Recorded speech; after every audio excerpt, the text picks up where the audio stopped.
Hi, what's up everyone, are you ready to see some old fashion? We're talking about thick bezels and a physical home button. Well, a short hands-on video surfaced of this alleged, affordable iPhone that has been all over the rumor mill for a while. It's hard to determine the authenticity of this video. The design doesn't match with the on-leaks renders as the sides of the device appear squared off, a throwback to the iPhone 4 through 5's design.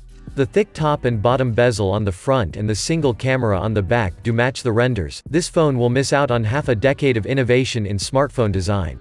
The 3.5mm headphone jack is not among the many old-school design choices on the phone.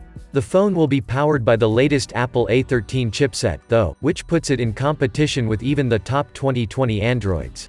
In case you're wondering, the iPhone 9 or SE2 is supposed to have a properly tiny 4.7-inch screen. That's larger than the original iPhone SE 4-inch screen, and while the bezels make it larger than it needs to be, the phone is still quite small by 2020 standards. The mint green color matches one of the hues available for the iPhone 11. Here's another render that imagines the possible colors of the new phone. Now, the iPhone 9 is expected to be announced in the end of March. How do you feel about this design?